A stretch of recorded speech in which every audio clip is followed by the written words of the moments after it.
بسم اللہ الرحمن الرحیم۔ میں آج آپ کے سامنے رجب شریف کی 27ویں شب کے حوالے سے بالخصوص بتانے لگا ہوں۔ یوں تو رجب شریف کی بہت سی فضیلتیں ہیں، برکتیں ہیں۔ 27ویں رجب کو کون سے نوافل پڑھنے ہیں، کس طریقے پر پڑھنے ہیں، ان کی کیا فضیلت ہے، اور 27ویں دن کی کیا فضیلت ہے، 27ویں شب کی کیا فضیلت ہے، اس میں کیا پڑھنا ہے، اس میں روزہ رکھنے کی کیا فضیلت ہے، اور 27ویں تاریخ کا سحری افطاری کا ٹائم کیا ہے، یہ ساری چیزیں آج کی ویڈیو میں ہیں۔ انشاءاللہ آپ آخر تک دیکھیں گے تو بہت سی برکتیں پائیں گے۔ اس کو آگے شیئر بھی کیجیے گا، دوسرے مسلمان اس پر عمل کریں گے تو انشاءاللہ العزیز آپ کو فائدہ حاصل ہوگا۔ حضرت سیدنا ابو قلابہ رضی اللہ تعالیٰ عنہ فرماتے ہیں کہ رجب کے روزے داروں کے لیے جنت میں ایک محل ہے۔ تو رجب شریف کے اندر روزے رکھنے کی بڑی برکت ہے۔ رجب شریف میں اس نیک عمل کرنے والے کو 100 برس کی نیکیوں کا ثواب ملتا ہے۔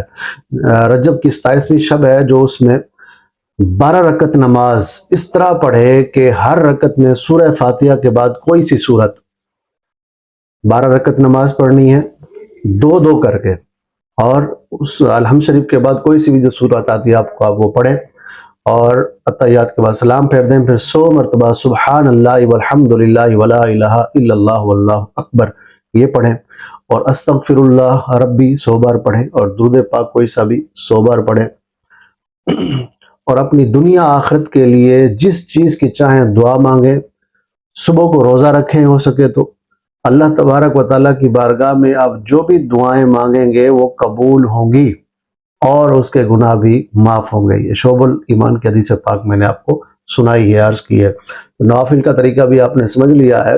میرے آقا حضرت رحمۃ اللہ تعالیٰ علیہ کا حدیث پاک نقل کرتے ہیں، سیدنا انس رضی اللہ تعالیٰ سے روایت ہے، نبی کریم رؤوف الرحیم صلی اللہ علیہ وسلم ارشاد فرمایا، 27ویں رجب کو مجھے نبوت عطا ہوئی، جو اس دن کا روزہ رکھے اور افطار کے وقت دعا کرے 10 سال کے گناہوں کا کفارہ ہو۔ اللہ اکبر۔ تو یہ اس حدیث پاک سے اس دن اور رات کی بڑی ہمیں فضیلت کا پتہ چلا۔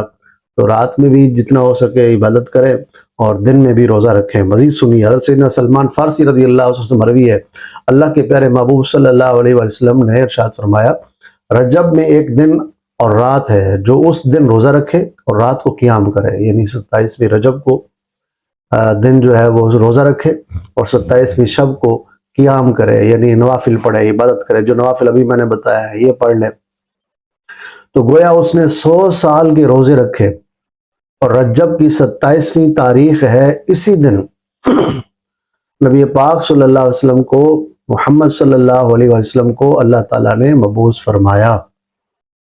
تو یہ آپ دیکھیے کہ نوافل پڑھیں اس رات کو، روزہ رکھیں اس رات کو، دن کو، انشاءاللہ العزیز کی برکتیں پائیں گے۔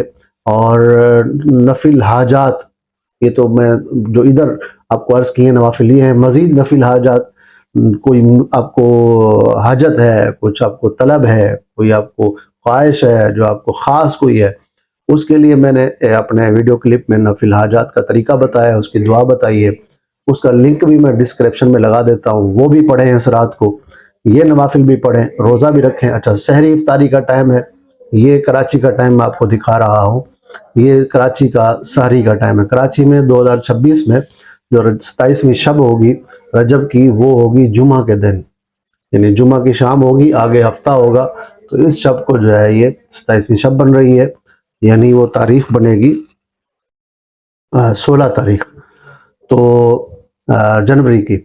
تو یہ آپ، اگر آپ کا کوئی اور شہر ہے تو آپ اس شہر کا نام لکھ کر مجھے کمنٹ کریں، انشاءاللہ آپ کو آپ کے شہر کا جو سحری افطاری کا ٹائم ہوگا وہ میں آپ کو عرض کر دوں گا۔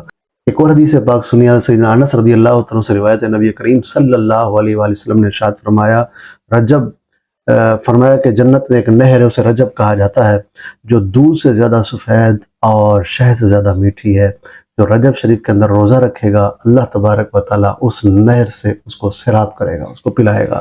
ظاہر ہے جنت کی نہر ہے، اور اس سے وہی پیے گا جو جنت میں جائے گا۔ تو رجب شریف میں روزہ رکھیں، روزے کی فضیلتیں آپ نے سنی ہیں، روزہ رکھیے گا، میرے لیے بھی دعا کیجیے گا، ساری امت مسلمہ کے لیے دعا کیجیے گا، اور اللہ کریم آپ کی سستی کو دور کرے، اور میری سستی کو بھی دور کرے، مجھے بھی پڑھنے کی توفیق عطا فرمائے، آپ کو بھی پڑھنے کی توفیق عطا فرمائے۔ ہاں، چند سانسیں چل رہی ہیں جب تک، تو ان کی قدر کیجیے، مرنے کے بعد انسان تمنا کرے گا کہ مجھے 2 رکعت نماز پڑھنے کا ہی موقع مل جائے، لیکن اس کو موقع نہیں ملتا۔ آج موقع ہے، جاگنا ہے جاگ لے افلاک کے سائے تلے، سوتا رہے گا قبر میں خاک کے سائے تلے۔ اللہ تبارک و تعالیٰ مجھے اور آپ کو عمل کرنے کی توفیق عطا فرمائے۔ اس کو آگے شیئر کیجئے گا، کوئی سمجھ نہ آئی ہو تو پھر پوچھ لیں آپ کمنٹ کے اندر، انشاءاللہ آپ کو جواب مل جائے گا۔